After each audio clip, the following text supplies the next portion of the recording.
कैसे हैं आप सब? कैसी चल रही है आपकी तैयारी? आई होप अच्छी चल रही होगी। हम लोग आज एक टॉपिक के ऊपर आ चुके हैं, पब्लिक इंटरनेशनल लॉ के, जो कि डब्ल्यूटीओ से रिलेट करता है, उसके ऑर्गन से रिलेट करता है। ऑर्गन्स तो हम ऑलरेडी पढ़ चुके हैं डब्ल्यूटीओ के, बट यहाँ पे डब्ल्यूटीओ का एस्टैब्लिशमेंट हम ज्यादा पढ़ेंगे, उसके प्रिंसिपल्स के ऊपर फोकस करेंगे।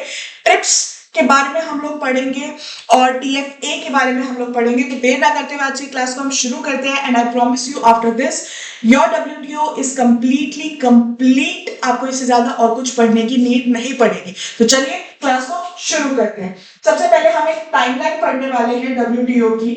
जो सारे नेगोशिएशंस हुए थे डब्ल्यूटीओ के अंदर, उनके बारे में जानने वाले हैं हम लोग। लेकिन उससे पहले एक छोटा सा की डिफरेंस समझ लेते हैं हम लोग गैट और डब्ल्यूटीओ के बीच में, क्योंकि हमारी कहानी शुरू हुई गैट से और पहुंची डब्ल्यूटीओ तक। तो डिफरेंस क्या है? दोनों के दोनों तो ट्रेड से रिलेट करते हैं। तो जो मेजर डिफरेंस है वो ये है कि GATT deals with goods only, WTO आपका गुड्स, सर्विसेज, एग्रीकल्चर और आईपीआर, इंटेलेक्चुअल प्रॉपर्टी राइट्स, इन सब से डील करता है। चलिए, जो राउंड्स इंपॉर्टेंट है आपके लिए वो प्लीज उन पे फोकस करिए। जो स्टार मार्क है वो आपके लिए एब्सोल्युटली इंपॉर्टेंट है। सबसे पहला इंपॉर्टेंट आपके लिए 1947 का गैट हो जाता है, जो कि एस्टैब्लिश करा गया था 1947 में, ताकि टैरिफ्स और ट्रेड बैरियर्स को रिड्यूस कर सके। And it started with 23 countries. This is important for you and reduction of tariff and trade barriers. फिर जेनेवा राउंड आया आपका 1947 से लेकर 1960 तक, जो कि फर्स्ट ट्रेड नेगोशिएशन था। ये फैक्ट आपके लिए इंपॉर्टेंट है क्योंकि पीवाईक्यू में आ चुके हैं। उसके बाद आया आपका the Annecy and Torquay and Dillon round. यहाँ पे कंट्रीज के नाम इंपॉर्टेंट है आपके लिए, यूके, फ्रांस और यूएस। उसके बाद कैनेडी राउंड आपके लिए कंप्लीटली इंपॉर्टेंट है 1960 से लेकर 1961। यहाँ पे जो मेजर चीज आपके लिए इंपॉर्टेंट है वो है anti dumping measures. Also 35% approximately भी आपसे पीवाईक्यू में पूछा जा चुका है। डंपिंग क्या होती है उसको भी समझ लेते हैं हम एक बार।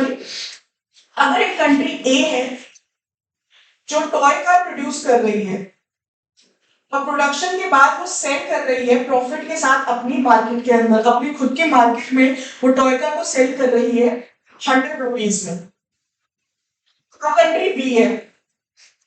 यहाँ पे इन्होंने टॉय कार सेल करी 80 रुपीज में।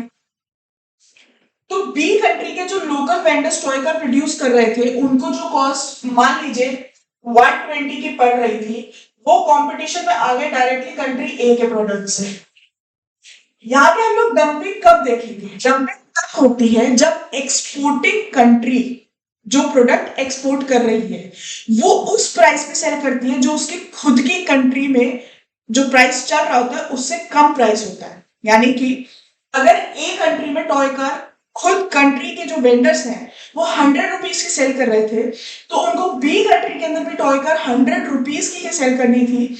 यहाँ पे 80 रुपीज की उन्होंने सेल करी, दैट इज डंपिंग। और डंपिंग का मेन पर्पस होता है कि जो इंपोर्टिंग कंट्री है आप उसकी मार्केट शेयर को कैप्चर करना चाह रहे हैं, वहां पे अपनी डोमिनेंस को क्रिएट करना चाह रहे हैं। ऑलराइट, डंपिंग क्लियर हो गया होगा। चलिए नेक्स्ट देखते हैं। 1964 to 1967 टोक्यो राउंड आपका इंपॉर्टेंट है, aimed at reducing tariffs and non tariffs barrier with 62 countries participating. It introduced agreements on subsidies की बात करी गई थी यहाँ पे, और टीबीटीज की बात करी गई थी, टेक्निकल बैरियर्स टू ट्रेड की। उसके बाद उरुग्वे आपके लिए वेरी वेरी इंपॉर्टेंट है 1986 से 1994। लॉन्गेस्ट राउंड फैक्ट आपके लिए इंपॉर्टेंट, रीजनिंग आपसे पूछा जा चुका है। Included comprehensive trade liberalization agreement. It led to the creation of WTO and covered agriculture, textiles, services, intellectual property rights and dispute resolution.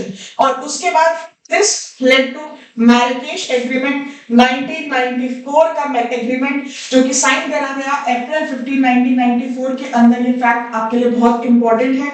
The Marrakesh agreement establish the WTO replacing GATT. यहाँ पे आपका GATT replace हो गया। The agreement came into January 1, 1995। Very important. उसके बाद officially began operations in 1995. It's all that provisions. GATT के सारे provisions यहाँ पर थे, along with new areas of trade such as services and intellectual property. चलिए आगे चलते हैं. I am pausing here for a minute कि आप स्क्रीनशॉट ले लें इसका. चलिए इसके बाद हम लोग प्रिंसिपल्स की बात करने वाले हैं. डब्ल्यूटीओ के जो प्रिंसिपल्स है वो काफी इंपॉर्टेंट है आपके लिए. टेबल के अंदर उनका मीनिंग और उनका एग्जाम्पल दोनों दिए गए हैं ताकि आपको प्रिंसिपल बहुत आराम से समझ आ जाए. सबसे पहला प्रिंसिपल है non discrimination. Non discrimination basically MFN और नेशनल ट्रीटमेंट के लिए एक कंबाइंड प्रिंसिपल है कि आपको किसी भी कंट्री में, चाहे वो फॉरेन कंट्री हो या डोमेस्टिक कंट्री हो, आपको किसी भी कंट्री में कोई भी डिफरेंशिएशन नहीं करना है. अब मोस्ट फेवर्ड नेशन की बात कर लेते हैं. मोस्ट फेवर्ड नेशन क्या होता है? Under this principle, any favorable treatment granted by any one WTO member to another must be extended to all WTO members. मान लीजिए कंट्री A है एंड कंट्री B है, इन दोनों के रिलेशंस बहुत अच्छे हैं. A ने ट्रेड बैरियर कम कर दिया B के लिए, और इनका ट्रेड होता है C के साथ भी, D के साथ भी, E के साथ भी. एमएफएन हमारा कहता है कि सिर्फ B के लिए अगर ट्रेड बैरियर कम करा है तो वो आपको C, D और E के लिए भी कम करना पड़ेगा. नेशनल कहता है कि जब आपकी कंट्री में कोई फॉरेन गुड्स लैंड कर जाते हैं तो उनको उसी तरीके से ट्रीट करना है जैसे आप नेशनल प्रोड्यूस्ड गुड्स को ट्रीट करते हैं. This principle requires that once foreign goods have entered a market, they should be treated no less favorably than the domestically produced goods. I hope आपको ये चीज क्लियर हो गई होगी. यहाँ पे आपको एग्जाम्पल्स दिया क्या, आप उन्हें भी पढ़ सकते हैं अगर कोई भी कंफ्यूजन है. प्रेडिक्टेबिलिटी एंड ट्रांसपेरेंसी ये कहता है कि ऑलरेडी इन एडवांस एक प्रेडिक्टेबिलिटी क्रिएट करनी चाहिए. जो आप बैरियर्स क्रिएट करने वाले हैं वो एडवांस में बता देने चाहिए ताकि इंटरनेशनल मार्केट के अंदर कोई भी इशू ना हो. सब लोग अपने ट्रेडिंग जो है वो ऑलरेडी एडवांस में प्लान कर सके, किसी भी कंट्री को किसी तरीके का कोई लॉस ना हो. स्पेशल एंड डिफरेंशियल ट्रीटमेंट ये एलडीसीज के लिए होता है, यानी कि लीस्ट डेवलप्ड कंट्रीज के लिए होता है, providing them more favorable conditions in trade agreements and longer time frames for compliance with the WTO rules. LDCs least developed countries को थोड़ा सा एक्स्ट्रा बेनिफिट देने की बात करते हैं लोग कि वो बहुत लीस्ट डेवलप्ड है और हमारे लेवल तक आ सके, यानी कि डेवलपिंग कंट्रीज और डेवलप्ड कंट्रीज के साथ वो मैच कर सके. इस वजह से उनको थोड़ी सी ट्रेड बैरियर्स के अंदर रिलैक्सेशन ज्यादा मिलनी चाहिए. एनवायरमेंटल प्रोटेक्शन बहुत बेसिक है. यहाँ पे आपके प्रिंसिपल्स खत्म होते हैं डब्ल्यूटीओ के. अब हम बात कर लेते हैं गैट्स की, general agreement on trade in services. सबसे पहला एग्रीमेंट है ये, फर्स्ट मल्टीलेटरल एग्रीमेंट है जिसने ग्लोबल ट्रेड इन सर्विसेज को डील करा था, उसके बारे में बात करी थी. ये भी जनवरी 1, 1995 के अंदर डब्ल्यूटीओ के साथ ही इफेक्ट में आया था. 4 मोड्स ऑफ सप्लाई है इसके, ये थोड़े से इंपॉर्टेंट है. Mode 1, cross border supply, services supplied from one country to another without need for supplier. यहाँ पे क्रॉस बॉर्डर के अंदर किसी भी सप्लायर कंज्यूमर की जरूरत नहीं होती, जैसे कि सॉफ्टवेयर एक्सपोर्ट्स होते हैं, ऑनलाइन ही हो जाते हैं सारे के सारे. उसके बाद आता है mode 2, consumption abroad. Consumers individual firms travel abroad to consume services, जैसे कि स्टूडेंट्स जाते हैं बाहर पढ़ने के लिए. Mode 3, commercial presence. A service supplier establish a commercial presence in another country, जैसे कि एक फॉरेन बैंक की ब्रांच खोली जाती है दूसरी कंट्री में. Mode movement of natural person. Individuals move from one country to another to supply services on temporary basis, जैसे कि कंसल्टेंट जाते हैं to provide advice in foreign country. I hope cats आपके लिए क्लियर हो गया है. जितना बताया उतना ज्यादा इंपॉर्टेंट है बस. ट्रिप्स एग्रीमेंट आता है आपके लिए. ट्रिप्स एग्रीमेंट भी डब्ल्यूटीओ के साथ ही यहाँ पे इंट्रोड्यूस हुआ था जब एस्टैब्लिश हुआ था. It is a multilateral agreement establish under WTO. It sets down international standards for protection and enforcement of intellectual property. Intellectual property के लिए लाया गया था. TRIPS agreement is part of broader set of rules that govern international trade under WTO framework and aims to balance the interests of intellectual property owners with broader public interest in accessing knowledge, culture and technology. यहाँ पे ये minimum standard of protection को डाल देते हैं. Minimum standard protection हो गया कि आप ज्यादा प्रोटेक्शन भी कर सकते हैं, बट आपको एक बेसलाइन दे देते हैं कि इतनी प्रोटेक्शन तो मिलनी चाहिए। ये इसका एक इंपॉर्टेंट पार्ट है हमारे ट्रिप्स एग्रीमेंट का।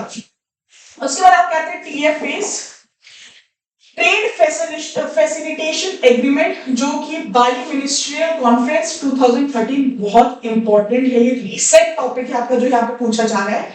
It is designed to simplify and harmonize international trade procedures, making cross-border trade more efficient, transparent and predictable. The agreement entered into force on February 22, 2021. After it received the required number of ratification, जो कि 2/3 members है।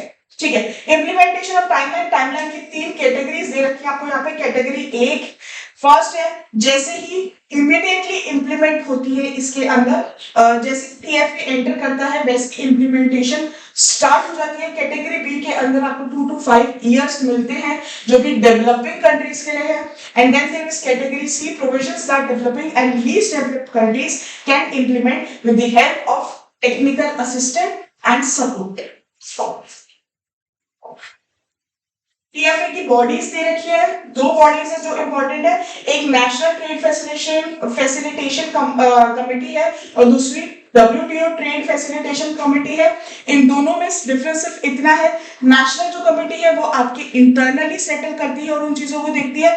WTO overall जितने भी आपकी NTFCs है उनको govern करती है।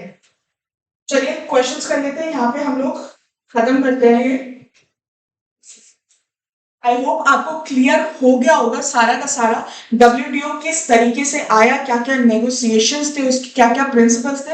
इससे ज्यादा आपको पढ़ने की नीड नहीं है, समझने की नीड नहीं है, इतना ही जरूरी है आपके UGC नेट एग्जाम के लिए। चलिए क्वेश्चंस कर लेते हैं कुछ। Which of the following statements accurately describes the relationship between GATT and WTO? GATT was replaced by WTO, which does not incorporate GATT rules. ऐसा नहीं है। The WTO incorporates GATT as part of its legal framework, but expands its scope to include services and intellectual property. यहाँ का correct answer है। In the context of WTO dispute settlement mechanism, which of the following statement is correct? The DSM allows for appeals to be made directly to General Council. ऐसा बिल्कुल भी नहीं है। The appellate body can only review issues of law and not issues of fact. That is very much correct. The DSM is entirely voluntary for member countries with no binding obligations. गलत है। Dispute resolution under the DSM must be completed within maximum of 30 days. ये भी बिल्कुल सही नहीं है। Next.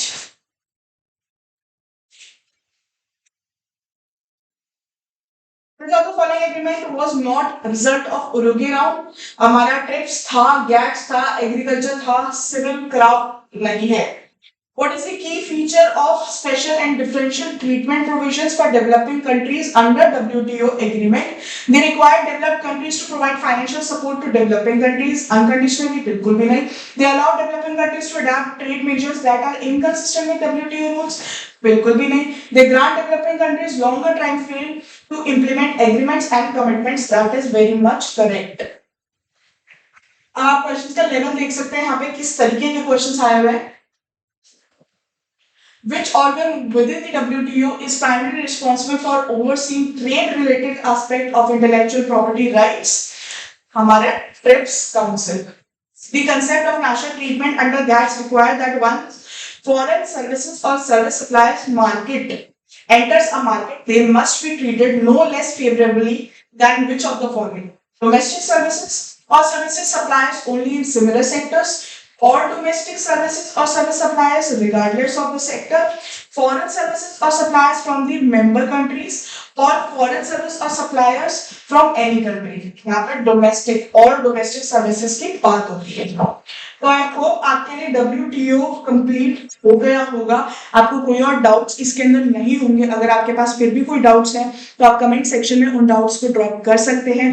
Plus I am repeating again, अगर आपको फिर भी आज भी कोई भी ऐसा आपको पेपर चाहिए या कोई भी प्रैक्टिस टेस्ट चाहिए तो आप कमेंट सेक्शन के अंदर लीव कर सकते हैं कमेंट्स को, या आपको जो डिस्क्रिप्शन बॉक्स में लिंक्स दे रखे हैं, व्हाट्सएप नंबर दे रखा है, इंस्टाग्राम हैंडल दे रखा है, आप वहां पे भी जाके हमसे प्रैक्टिस सीरीज, हर सब्जेक्ट की इंडिविजुअल प्रैक्टिस सीरीज को मांग सकते हैं।